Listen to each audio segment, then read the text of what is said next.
the opening button. All right.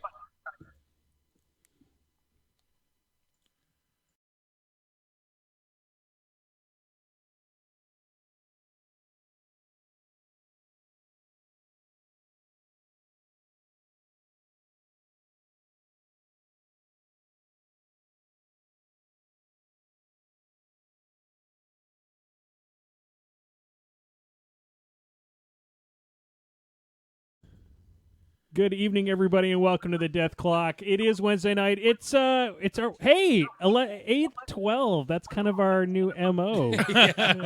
That's when we start. Shouldn't be, but That's when we start this thing now. So we did have to switch over to Google Hangouts to get James on tonight. He's going to be our guest. Say hello, James. Hello, James.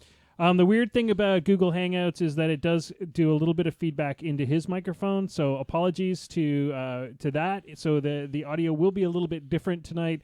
I'll do my best to kind of run the boards and mute things when George is talking for really long periods of time, because obviously he does that. And me too. Yeah, he does. Yeah, and you too, because you're always Chatty. So before we get started, I'm going to introduce everybody. First, the guy on my left.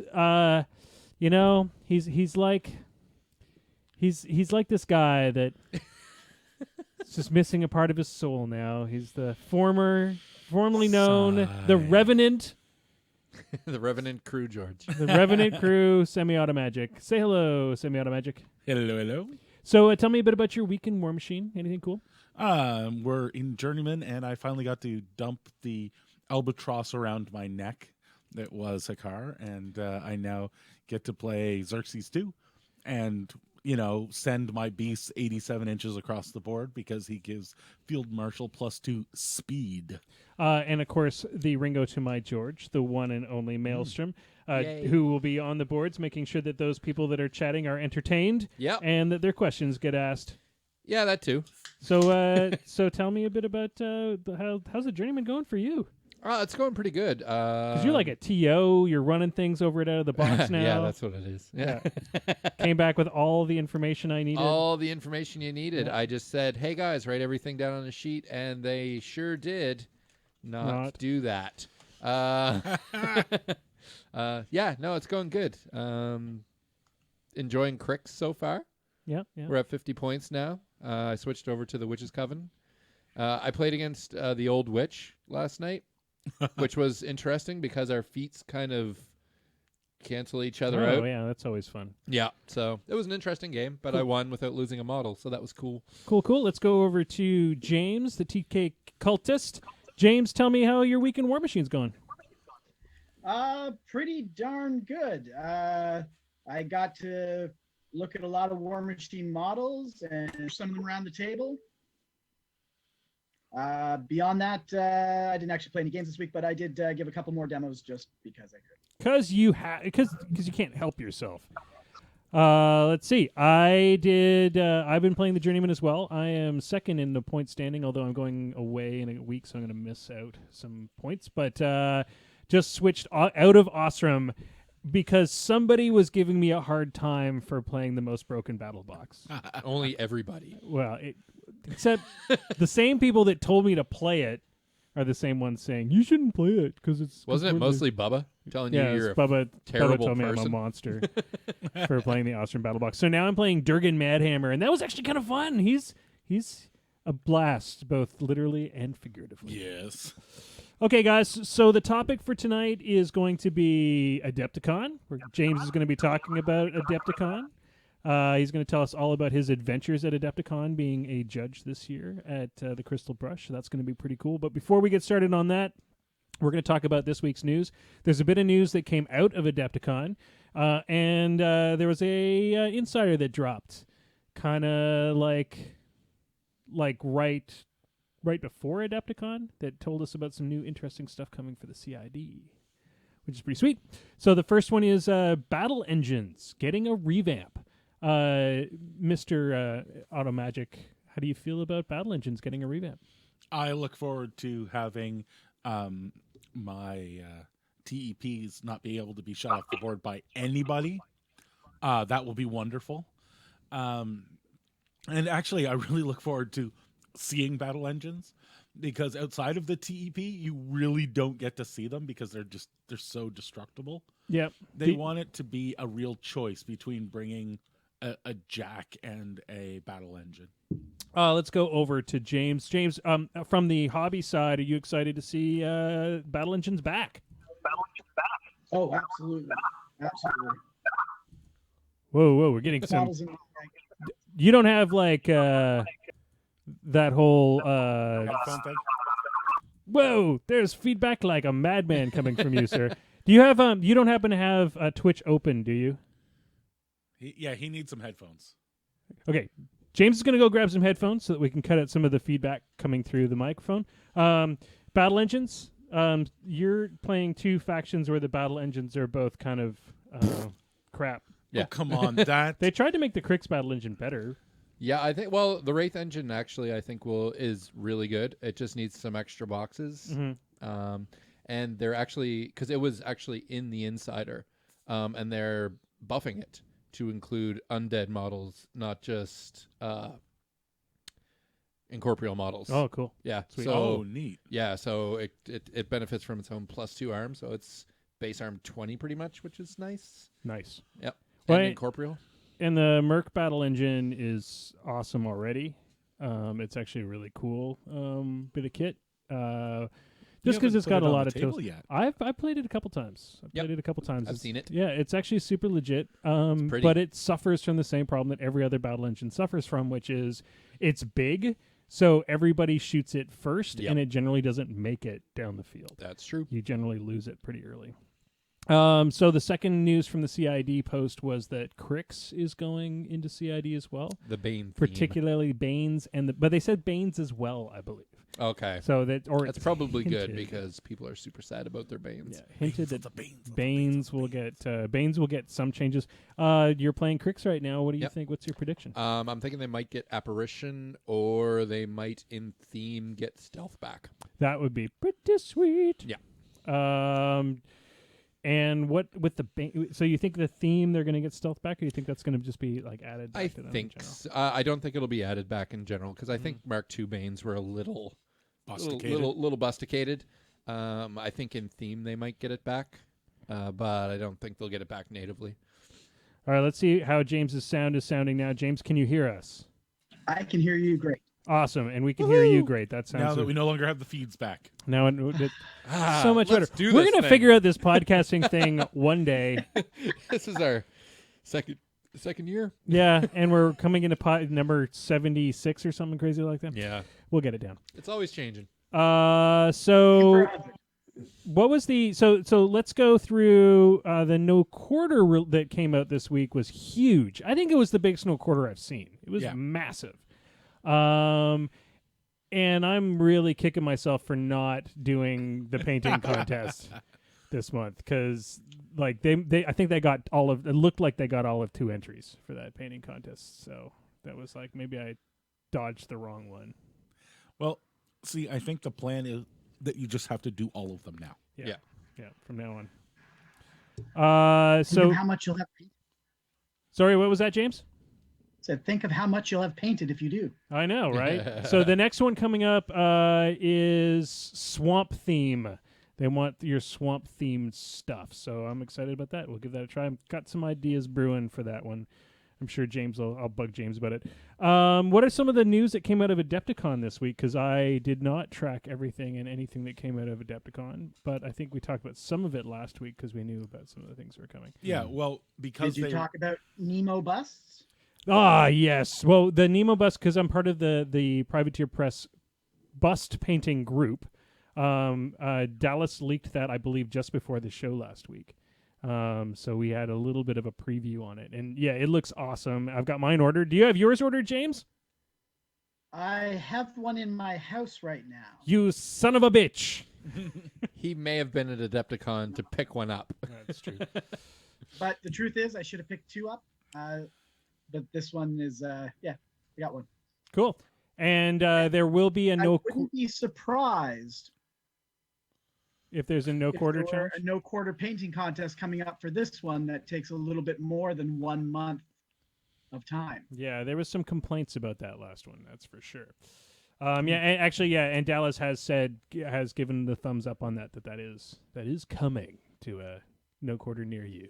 Ooh. So everybody's got to try to come up with something that compares to the two things he's already done, which are both gorgeous. The if you've seen, he did one for Crystal Brush that was beautiful, and which is done like a Wastelander style, and then he did one that was traditional, Nemo looking, and they're both friggin' gorgeous. So now we all have to come up with new and cool ideas. That should be easy. Okay, so we're gonna go right to the round table because it's time to talk about Adepticon. James, you were at Adepticon. Let's just hand it over to you. Tell me a bit about what Adepticon is and why you were so excited to go this year. So Adepticon's convention has about 3,000 attendees. So it's got a lot of stuff going on all the time, 24 hours a day, pretty much. And but it's not like Gen Con where it's wall to wall, can't move. It's much more social. And with the addition of the Crystal Brush, the painting competition, it draws some of the best painters from around the world. So there's amazing classes. There's a lot of access to people. It's just a fantastic time. So you mentioned how big Adepticon is, but so what are it's obviously not a one system con. There's obviously some other games. What other games did you sort of see? And was there anything sort of that sort of struck your fancy that was new coming out? Yeah, so it had pretty much every game under the sun that you could think of. There was a whole board game area where you could actually rent board games for the short term. And there was Warhammer and in all its variations, War Machine. There's a special event there called the Hungerford Games, which was quite a to-do and a lot of fun for a lot of people. There was a number of different post-apocalyptic miniature games there. And there was Guild Ball, lots of Guild Ball. Pretty much if it's miniatures and it's tabletop, it's at Adepticon. So what the hell was the Hungerford Games? Gots to know. Some wacky, as I'm sure you can expect, alternate rules. Basically Hungerford messing with the players, and as people battled it through, they were eliminated until there was only the one true victor. What was the painting requirements for the Hungerford Games? You know what? I'm not sure. I probably should have. Because I heard that you had to bring a primed army, and then whatever you painted day one was what you got to play with. So he recommended that everybody paint a Warcaster first, so you don't just lose every round. It sounds about right. That's awesome and kind of epic.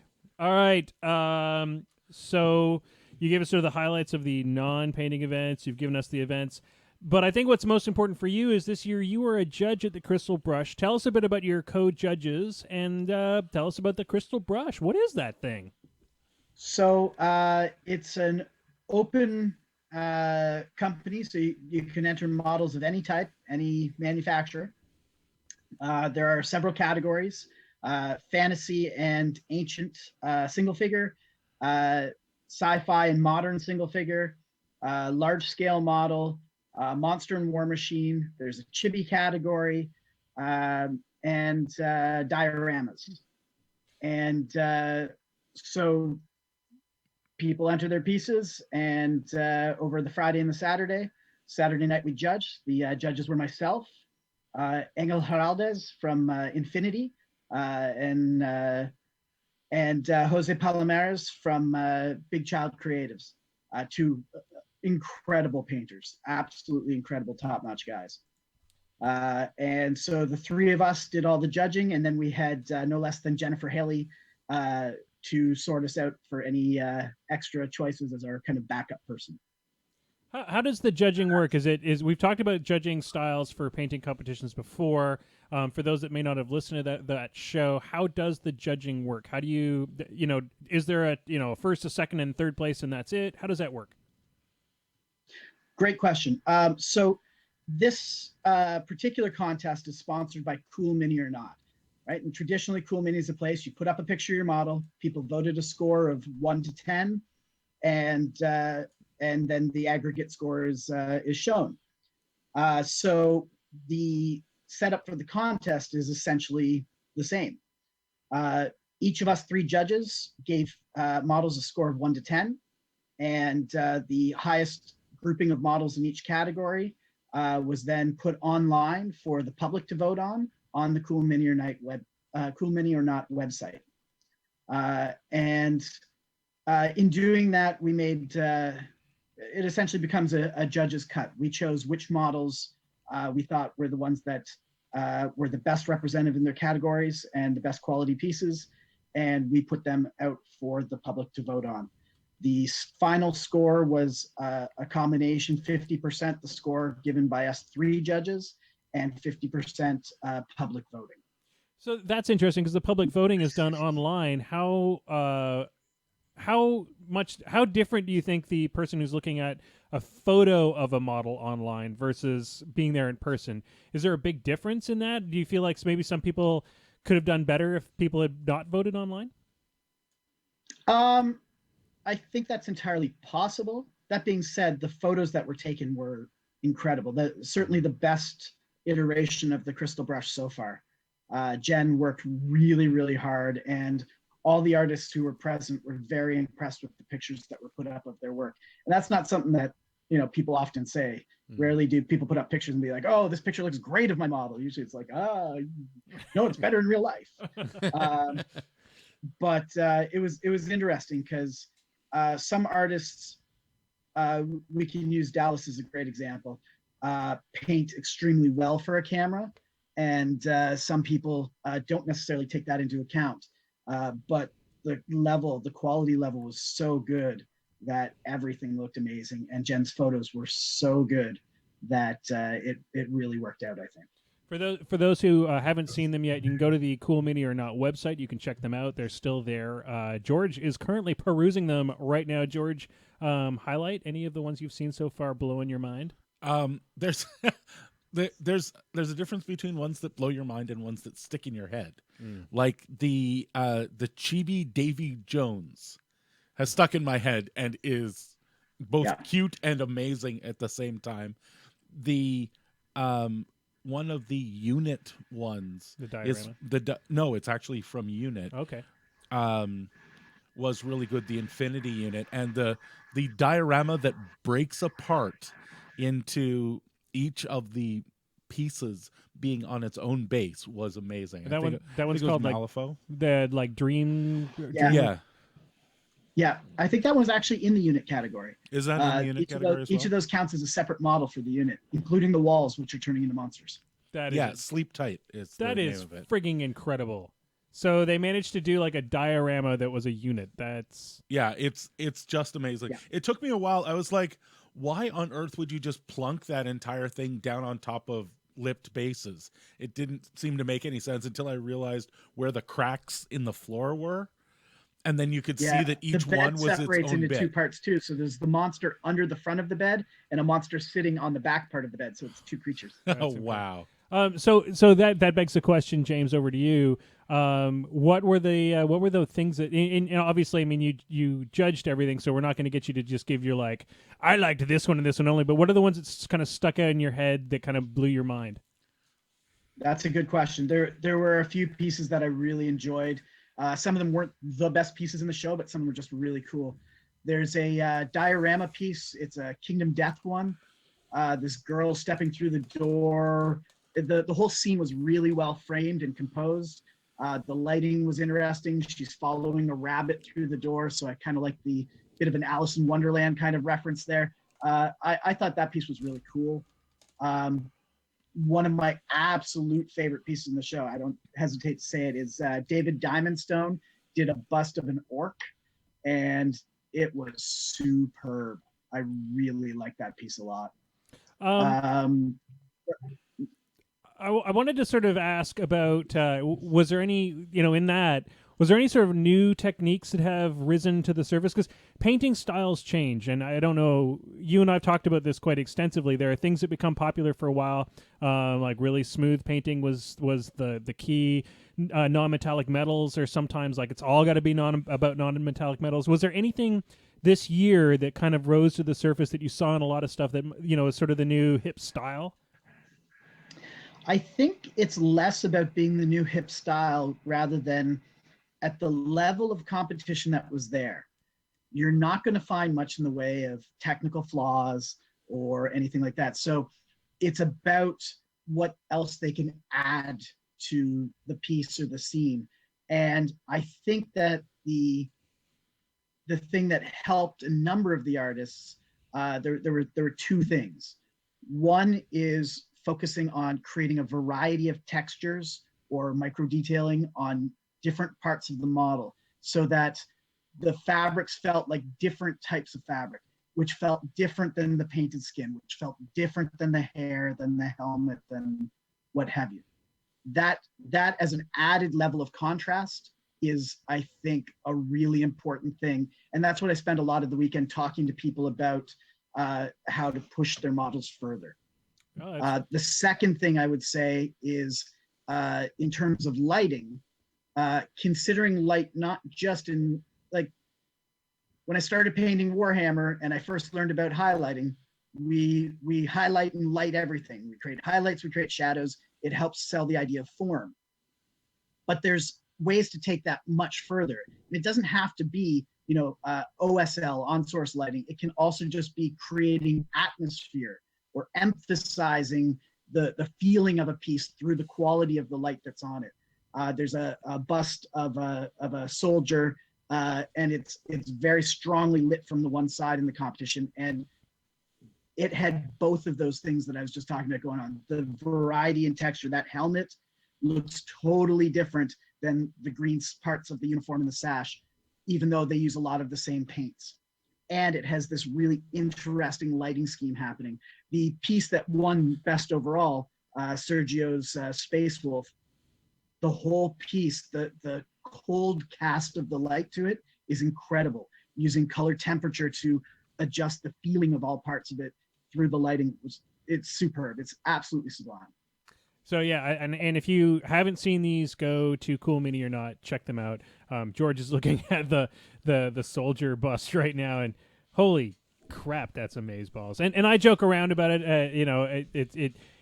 And of course I get lambasted for it because I was joking around about how I'm a terrible painter. But the reality is these looking at these things, and I literally was joking, and I realized I should never joke like that. But looking at when other people do work like this, it elevates everything you do, because looking at these, copying some of the styles, etc., is going to be the way that you elevate your own work. There was an amazing Retribution model that was done with some of the best OSL work I've ever seen. It's got a glowing gun. Oh, the orange one? Yeah, the orange glowing cannon. Orange? That you can see the reflections. David Diamondstone did that. It was super cool. You can see the perfect reflections of the orange in the non-metallic metals. And I said to Becky, I'm literally going to buy that model and just spend like a month trying to copy that paint, just because I think I could learn so much by figuring out how each part in that was done. And even if I screw it up, I'd still take something from it. And that's really what the takeaway for me is, looking at some of these great models that have come out of this high. I mean, this is literally, I think the Crystal Brush is pretty much the highest level of competition for fantasy models at this point. Am I correct on that? I think in North America, without a doubt, it is. There's a show in Italy that I would say is maybe even, it's right up there. They're amazing shows. So we've highlighted the Crystal Brush. We highlighted how you handle the judging. Did you learn anything new, James? What was your take home? Did you take a course or anything along those lines? What did you learn that was new?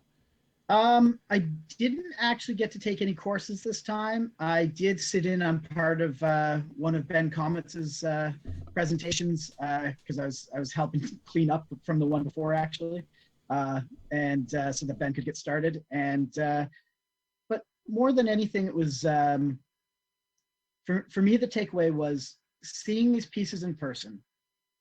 A lot of people, when they see this stuff, they're like, never, it's not going to happen. And I looked at these pieces and I'm like, it's not never. There's amazing things happening here, and the combinations of techniques are incredible. But I didn't see anything that I thought, I looked at it and thought that it's impossible. I didn't see anything that made me say this is impossible. And that was a really pretty cool feeling, actually.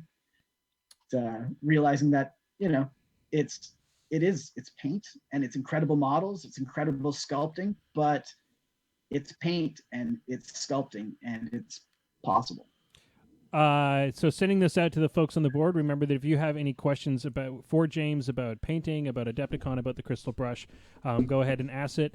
James is to us is sort of our guru when it comes to this type of stuff. I know if I have a question, I go to him with it. So feel free to get those questions out.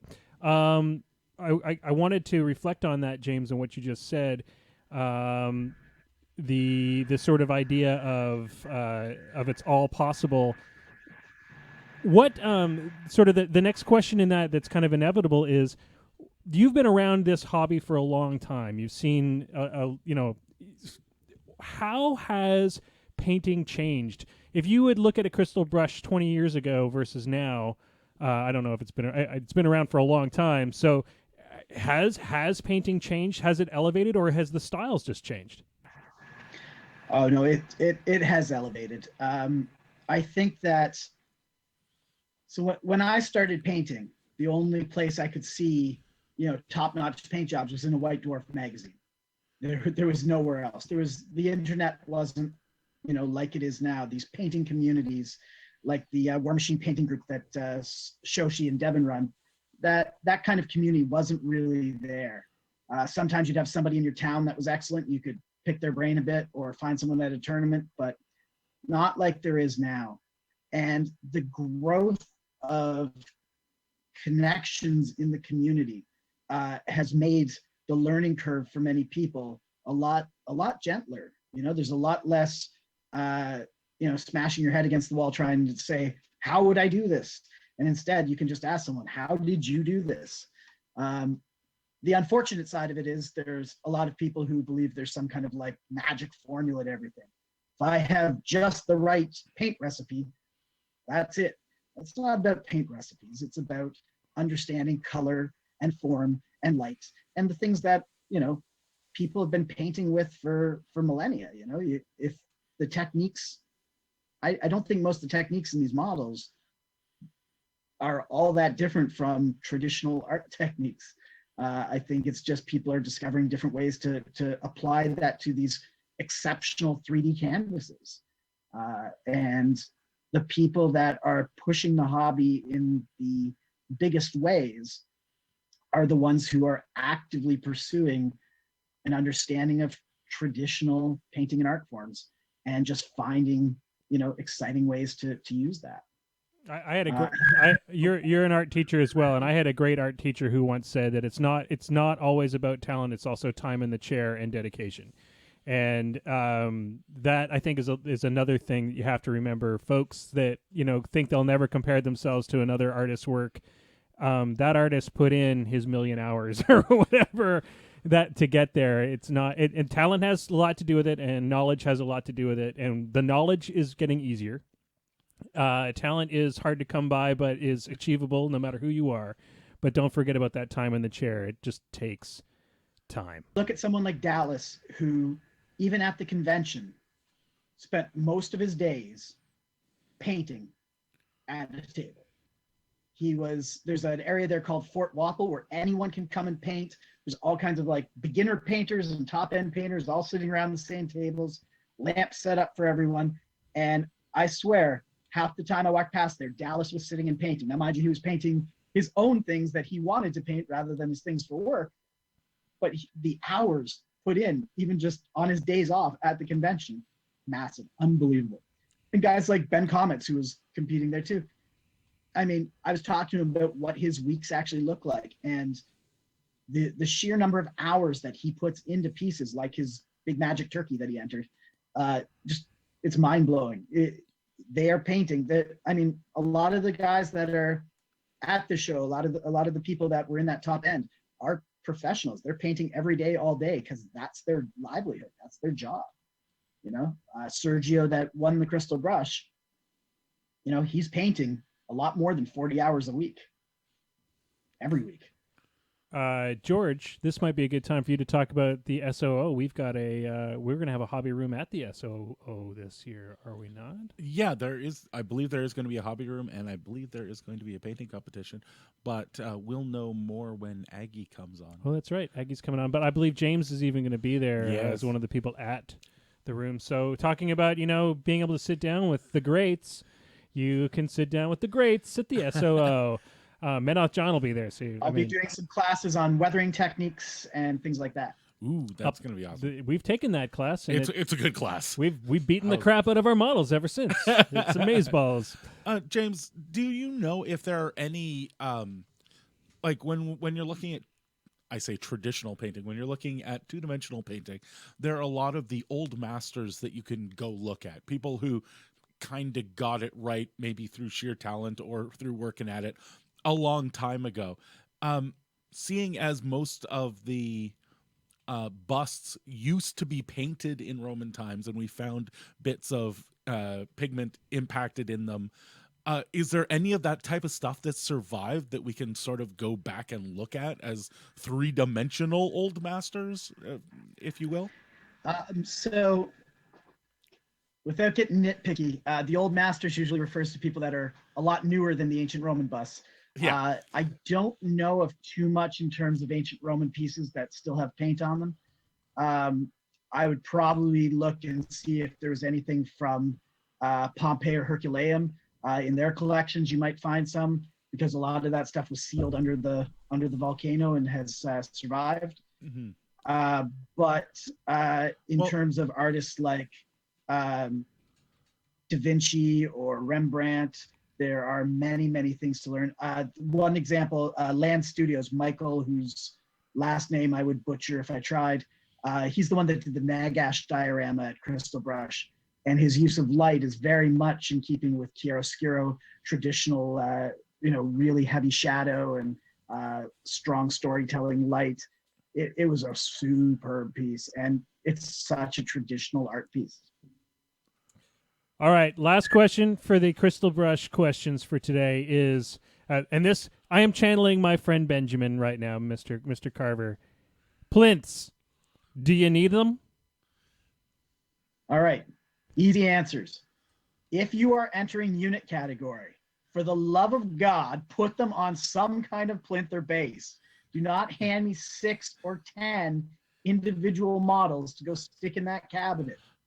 In fact, I think it's even in the rules that it is supposed to be there, that it is required. As far as display plinths go, required? No. But if you're going to put one on there, you need to really think about it. I like display plinths a lot. I would generally consider using them. But there were a couple of entries where the display plinth was distracting and detracting from the overall presentation of the model. Some of the people that wrote stuff all over their bases, that the bottom line is anything you present is what I'm looking at. And if the presentation of your basing, your backdrop, your plinth is not to the same quality as your model, then it shouldn't be there. One of the things that's a trend right now, you asked about trends, is doing models that have a full painted scene behind them, a backdrop.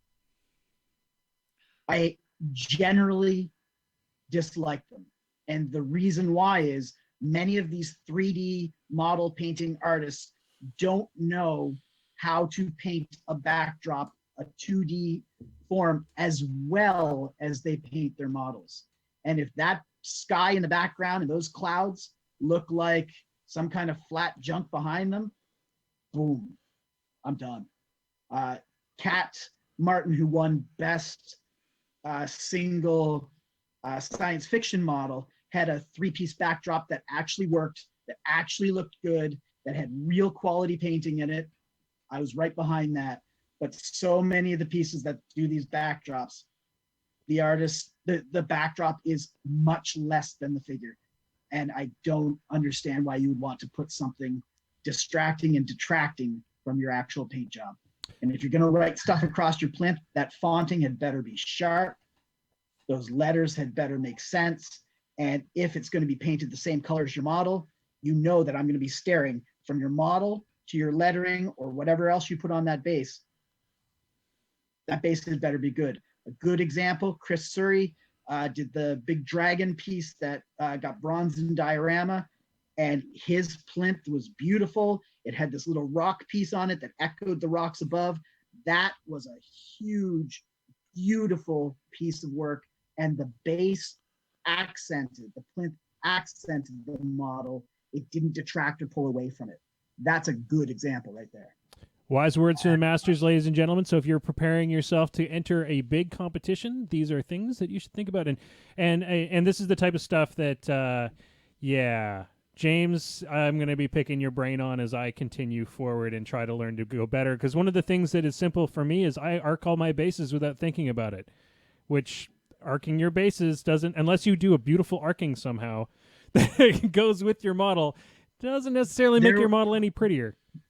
There was one at the Crystal Brush that I thought was really cool. I don't remember. It might have been Drew Drescher, but it was a base where the arc marks were literally cut into the base. So you know how on the colossal bases they've got them built out, but what he had done is taken a saw or maybe a Dremel and just cut little slits there. So they were, if you're looking for them, they're right there. But if you're not looking for them, there's no extra colors or anything that detracts or pulls your eye away from the paint job on the model. So it was really playable and really clean. I thought that was pretty neat. That's pretty cool. Do we have anything coming from the guys on the boards? What are they talking about over there? No, they're just kind of talking about wet palettes and just basic stuff right now. Well, that's awesome. Well, I mean, hey guys, if you do have questions about basic techniques and stuff, we here at Moose Machine are all basic level painters and quite happy to help you out. You can always just ping us on our Facebook page. Mm-hmm. All right, so what we're going to do is tonight's focus, and we're not going to make a big deal out of this, because what we're going to do is we're going to spend about 5-10 minutes.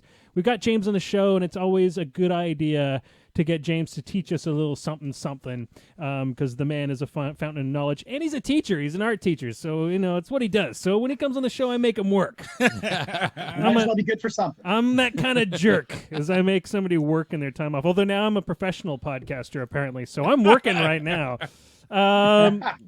So what I wanted to talk tonight about, James, is we want to talk a bit about, especially for some of the newer guys, and we know we have a lot of newer painters. We've talked at the high level now. I want to move back down to sort of that intermediate level. We've all learned the basics when we start painting. We go in, we learn how to dry, but we can watch the P3 videos that have been coming out online. We learn how to dry brush. We learn how to wash. We learn how to do a bit of dry brushing, highlighting, or edge highlighting, that kind of stuff. But let's talk about sort of moving the next step on beyond that. Let's talk about moving beyond the wash. If you're teaching a class to that next level class, what is sort of the first things that you suggest to those painters to get that next step in their model? All right. So if our baseline is gamers who are trying to make their models look great and who are at the stage where they're using washes, the next step, without a doubt in my mind, is glazing. Glazing is different than a wash, right? When you put a wash on something, you cover the whole area and let it cool in recesses and create definition. And that's great. But a glaze is an even thinner and usually less pigment dense. So basically add more water to your paint. Concentration of paint, and you're not using fancy trick wash and stuff. It's paint. Very thin paint, and you're applying it with care to build up intensity or light or to transition one color into another. Those are the three things that glazing excels at. So using a glaze can help you make those highlights smoother. It can help you, if you've dry brushed things up, it can help you get rid of the chalky appearance that dry brushing can give you. It can help you do all kinds of magical things, but the goal is use your paint really thin and slowly build up areas with control. That's the difference between it and a wash. A wash is a cover, a glaze is a controlled building of color. Some little hints for guys who are trying glazing for the first time, mistakes I recently made. You want to keep your brush relatively. You don't need to fill your brush with glaze. That's one of the mistakes you often make. Is you treat it like a wash. You dip your brush right in there. It soaks it all up. The bristles get wide. You actually want to keep that brush relatively dry because you're just getting that little bit of pigment, little bit of water on the brush, and you're building up really, really slowly. It's a patience game, layer after layer after layer until that starts to smooth itself out. Yeah, the difference is too, I mean, a lot of starting painters you just use the word layering, right? So they paint a whole area one color, and then they paint half of that area another color, then they paint half of that area another color, which gives you those steps of brightness, but it doesn't give you any blending between those steps. So if instead you begin to glaze, you'll get all the steps in between, and it just gives you more control and more beautiful surfaces. So the next question I wanted to ask you is tips for painting eyes. I know that one comes up all the time because, you've done your face wash, you got used to doing it that way, and then you see Cat Martin's model and it's got these perfect eyes with a dot of light in the top corner. It's incredible. Do you have tips for learning how to paint eyes the first time? Sure. So first thing you should do is you should paint the whole ocular cavity. I'm going to take my glasses off, means I can't see anymore, but I can point at my eyes. So you paint the whole ocular cavity, usually a slightly darker color than your skin. Some people like to use even a dark reddish color. So you paint the area where the eyes are, the eyeballs, the whatever, this darker color, and then you fill the centers with white so they look like crazy zombies. Once you've got crazy zombie eyes, so that leaves a little bit of darkness and definition around your eyes. That helps draw attention to the eyes. Next step would be to draw a line right across the top of your eyelid. So in the crease, if you can get there, you can even make it, a little above the crease if you need to. You line the top of the eye. It's not an eyebrow. It doesn't go up here. It goes here. And then once that line is in, you can attach a dot to it much more easily and get decent looking eyes. It's not going to get you Cat Martin eyes, but it will get you good looking eyes on your model. Dark, white, line, dots. And don't be afraid, folks. Be prepared to repair your dots a couple times, because generally what happens is you get crazy eyes the first time. I mean, even the pros often have to repaint their eyes a couple of times because they do it and then they look at it and they go, crap. Yeah. And then the line at the top of the eye helps it from being like super crazy eyes. You don't get that, dot in the center of the eyeball look. The Steve Buscemi. Yeah. Instead, by touching that dot to the line across the top, it gives the eyes a much more natural look, and you don't have to worry about getting that strange, stare going on. All right, I've done enough talking. Let's hand it out to the boys. I'm giving you guys carte blanche. You guys are doing some painting this week. I know you are, because you're trying to keep up with the painting for the Journeyman League. Maelstrom, do you have a question? You're putting me on the spot. I'm putting you man. on. Do you want me to give you a couple seconds? Yeah. I'll give you a couple ask seconds. George first. George, you got a question? Well, I always pick schemes that mean I don't have to paint eyes, or sometimes I'll pick entire armies. yeah. That's why I started playing Legion. I started playing Convergence. I literally, when I picked up Convergence, I looked at it and said, you know what? There's one face in this entire army. One. It's made of metal, and you don't. No, even, no, oh no, that's right. No, Aurora. Right. has a face. Everybody else has a helmet on, or something. So, since I have these helmeted dudes, is there a good way to paint lenses? Since we're painting eye-like things. So, probably the best way to do lenses, for the most part, is the old Games Workshop paint the gems thing. So you take your lens, you paint the whole thing in your mid-tone color. So let's say it's red. right? So you now got a red circle. You paint the top part of that red circle with a line of black right around the edge of it. And then you paint a darker combination of red and black across about a third of the surface space.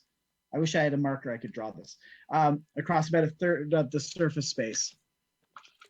No, that's not a marker. Anyway, so you've got a red circle, the black line. The black line can be kind of thick. It doesn't have to be perfect. And then 1/3 of this thing is a dark red.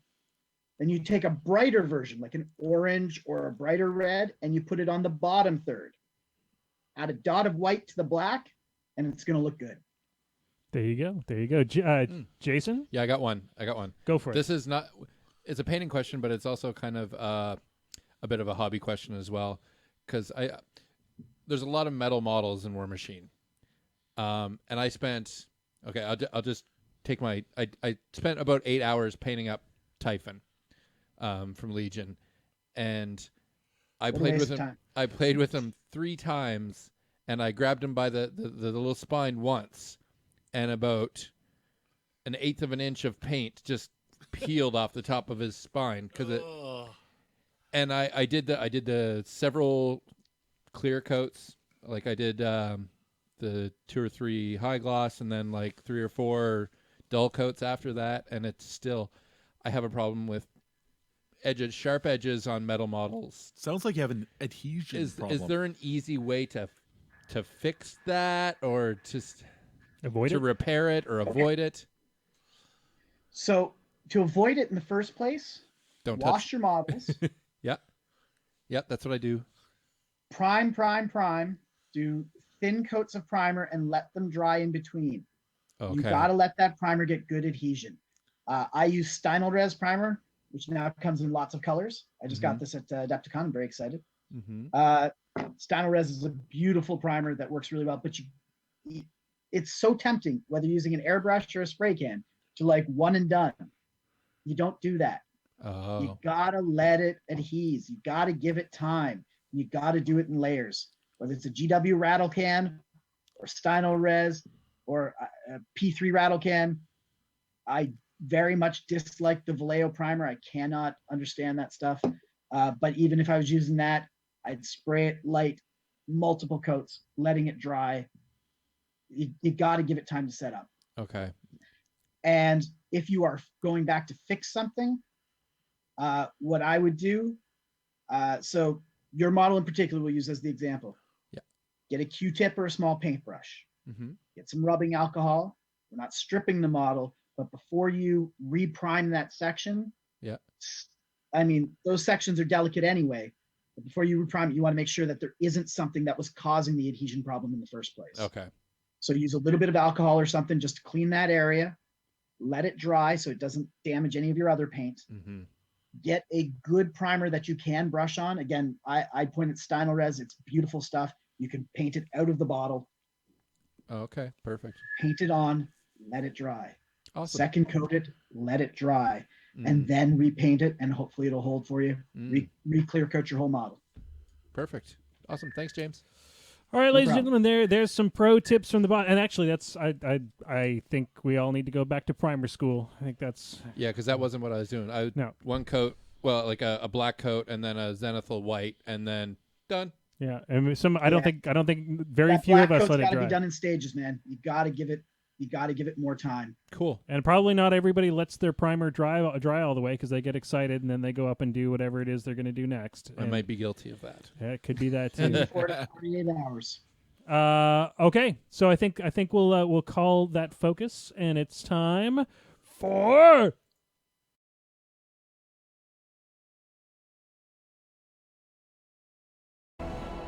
Ladies and gentlemen, the lightning round tonight is brought to you by Crooked Mile Breweries, the reason why Maelstrom never wins. Woo!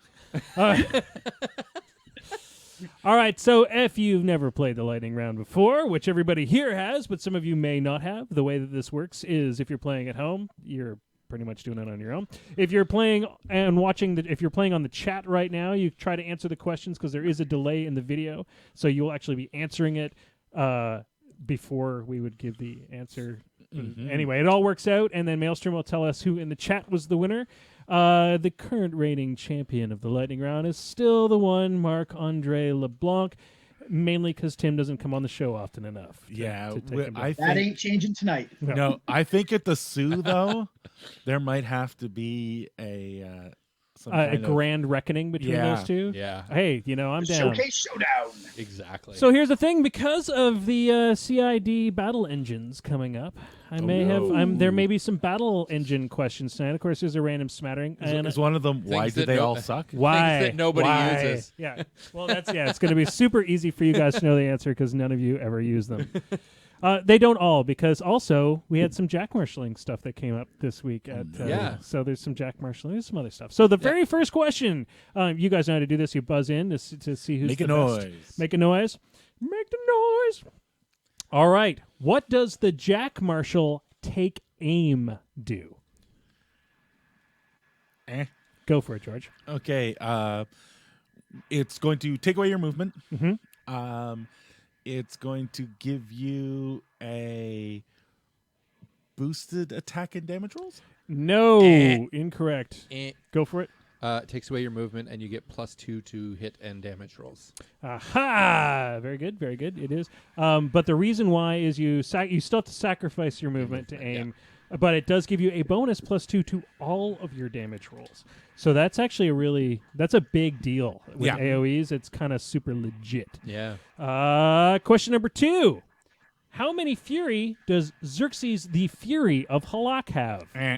George. 5. It is 5. That was a gimme so that you'd get Yeah, one. that gimme. I want to That make you was feel totally a gimme. I want to make you feel better about yourself. And there goes the gimme. How many boxes does the Throne of Everblight have? Ooh. 18. It is not 18. Anybody else? Anybody else given a chance? Guesses? Go for it. 21. 21 is not the answer. Last chance, George. Go for it. 19. It is not 19. It is 24. 24. 24 is the Oh. answer. That's what I'm saying. It's not when they're saying they're adding, bringing them up to 32, 36. They're not really adding that. I mean, They're not adding, doubling it. They're not doubling it like some people think they are. All right. What is the speed of the war wagon? Speed on the war wagon. James. 6. No, 6 is incorrect. Anybody else? The troll war wagon. The troll war wagon. And I'm going over it. 4. It's not 4. That's ridiculous. That'd be the dwarf wagon. I'm gonna say speed 8. It is speed 7. You are all wrong. I'm taking away all the points you've ever gotten ever. Question number 5. How fast are Tuffalos? I don't know. What does the ability Cantankerous do? It's an ability. Can you give on me a thing. faction or? It's actually, I believe, it's on the Siege Animatrix. Cantankerous. Cantankerous. I Anybody? could give it a shot. James. Makes George's opponents lose. I like this. Yeah, I'm it's a- getting me one. All right. When it I'll give They're you out a of guess. stock. when it's like melee. No, not. No, you're totally on the wrong. no Do idea. you want me to just tell you? Yeah, go for it. You can for every damage you take, every Mhm. time you take damage, you get a rage token. I believe it's up to 3, +1 speed per token, and then you can spend them for boosts. So that's and it's called Cantankerous, which I just thought was a cool. Can't believe I forgot that. Yeah, I can't believe that. It's so simple. I It's can't so believe simple. It's not butter. What is the range on the TEP's aperture pulse? George. Spray 10. It is spray 10. I gave you 2 gimmies. I'm worried Soon to about be spray 8. It's because you're buying a new house. No! You're stressed out. You're stressed No, out. not So I want. spray Yeah, eight, it should be spray spray 10. out. The thing's ridiculous, Screw and it you. should do about 5 damage instead of the 30 it does now. It doesn't do 30 damage unless you only do 1 spray. What is the rate of fire of the siege crawlers quad cannon? Siege crawlers. Seed Koala's quad cannon? James. Die 3. It is not die 3. D3 +1. It is D3 +1. Quad cannon. See, I was just going to say 4 because it's a quad Yeah, you'd cannon. think, but it's a die 3 +1. All right. What is the name of the Kador battle engine? Oh. What is the name of the Kador battle engine? Going once, Painted one. going twice. Go for it, George. I'm going to say God, I want to say the War Wagon so bad.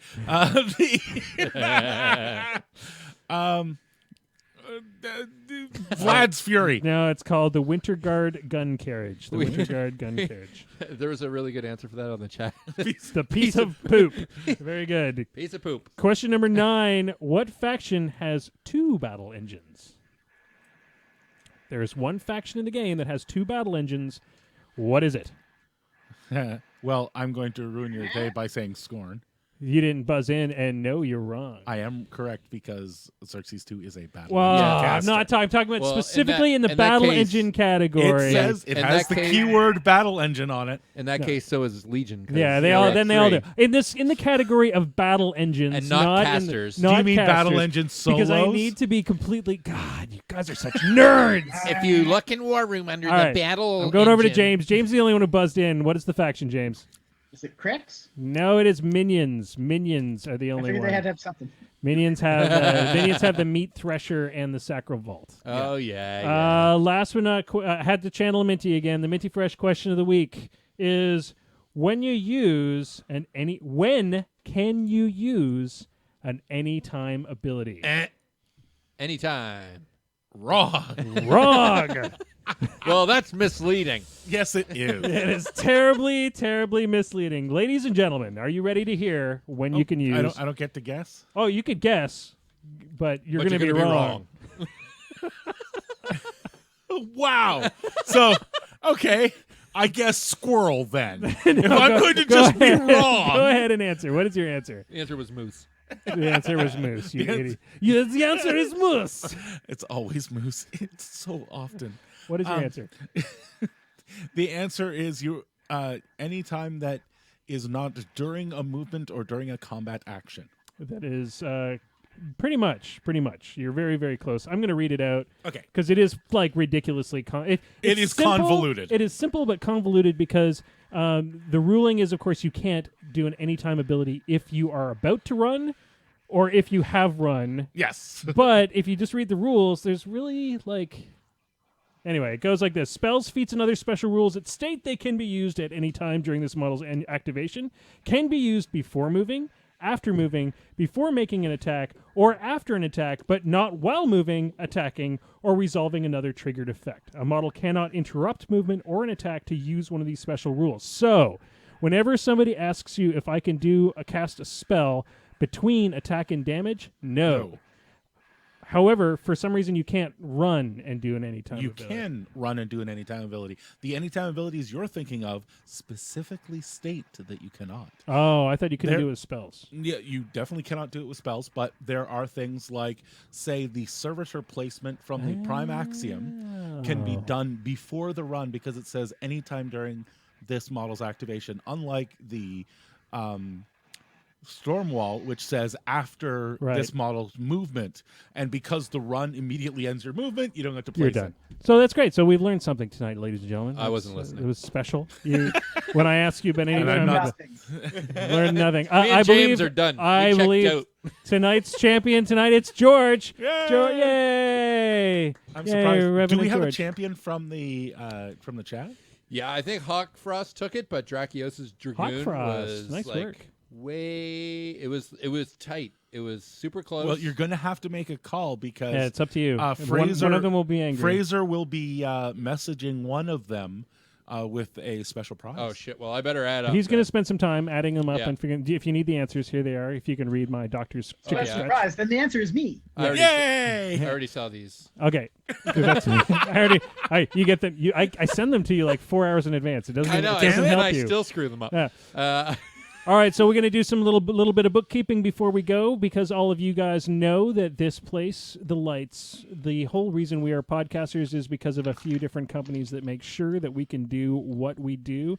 The first, of course, are the folks at Muson Minis, the wonderful guys at Muson Minis. So there's a box of Muson Minis goodies coming our way. Should be arriving any day now. Sweet tokens. If you watch any of our live casts, you know that Muson Minis is all over the cast, all over the show. They make great stuff. Check them out. And the guys there are great. They're a small company, and they are making stuff for gamers, by gamers. They are War Machine players just like you and I. And You'll see them I at the was SO. super excited to pick up my measuring sticks at Adepticon from these armies group. Ooh, yes. They are so nice. They are the best. I've tried many measuring sticks, and I question the accuracy on all the other ones. Really, Which takes so long when you're playing against him. yeah. Because I'm always like, where did you get those ones? Are those Miso Mini? I'm gonna check those. All right. I like to make my own. Second people we got to thank. The second people we do have to thank are the folks at Wizards Tower, who they take care of all of our gaming needs. The coolest part about the Wizards Tower is that they are online. You can they keep a full stack of everything War Machine. If you need to order online, in Canada in particular, they're a great place to do it, and they are your place to go for Magic the Gathering. They do even have a U.S. location now. So you can order in the U.S. Yeah. Check them out. Prices are great. If They you're ship all in that kind of the stuff. Ottawa area and you're going to CGX, stop by the Wizards Tower booth and see us this weekend. Yep, come say hi. We might even have some swag in our pockets that we'll either give away or sell you. Probably sell you. Next, I want to thank the Battle Report, the Worm Hordes Battle Reporter from the guys over at Troll Blood Scrum. Go check that out. Download the app. Make sure you are reporting your games. I reported like 4 games this week because I forgot to report games last week. And did we have a winner? Speaking Yeah, of we the have Battle Reporter. Hawk Frost is our winner. Hey! All right, so Hawk Frost, you'll be getting contacted by Death Head Dice because you've won a set of tokens with your PID from the Battle Reporter on them. This So is what's it's a not a PID sales again? call. it's your player information identification. It's not identifying your pee. It's not peeing in a cup No, like I thought. Totally, that explains all the wet. totally different thing. I should stop peeing on my iPad. All right. And do we have anybody else that we need to thank? Do come to the Ottawa Gaming Expo this weekend. Capital Gaming Expo, Expo. We will be there. If you come on Saturday, Maelstrom and George will be there because George Yep. is a sucker and has to be there all the time. Yep. And if you come on Sunday, George Thought and I I will be wasn't there. a PG anymore. Yeah, they still. Just when I thought I was out, they pulled me back in. Oh my god. Did I forget to thank anybody? Yes. Jason. did you check out Did you remind them to check out the Battle Reporter? Did Yes, you I did. remind them Okay. of Troll Blood Scrum? Troll Blood Scrum Scrum is coming right after. They've With got some. Jason Flanzer There on you tonight. go. Flanzer's gonna be on. Flanzer. That's going to be pretty sweet. And last but not least, I do want you guys all to go to James's page for painting. James, tell us a bit about Into the Warp. Lost in the Warp. Lost in the Warp. So good. So close. So we just crossed 500,000 viewers, and I did a little contest, gave away a couple of prizes. In the next week or so, we'll start seeing a bunch of new posts coming out. I've got a few things to share. One of them is my son, who's just turned 9, came to me and said, "Dad, I've been working on my math, been working on my reading. Can I start playing war games?" And The answer is Chris. and first James shed a little tear. He hugged his son. Said, "Yes, son," and then he said, "Dad, can I play Crix?" And you were like, "Get out of my house, dirty Crix player!" Son, not even I showed Gore him the Shade books. once. I said, "Pick out what you like." He showed me Mechanithrals, Denegra 3, and the Wraith Engine. Smart And boy. I said, "Son, those are all in the same army." He's like, And you said not even Gore Shade wants to be in Crix. What are you doing? Ouch, man. All right, I Ouch. don't want anybody. So I think we've done all of our bookkeeping, and most people have already tuned out at this point. But know I don't have. forget, you can buy Moose Machine T-shirts at our store. Go and like us. Store.moosemachinenetwork.com. Like us on our Facebook page. Subscribe to our share, and videos. subscribe. All that other good stuff. And Maelstrom, I think we'll just wrap it at that. Are we going to wrap it? We're I gonna think wrap it's it. Time We're to gonna wrap hit it that up. button. That button.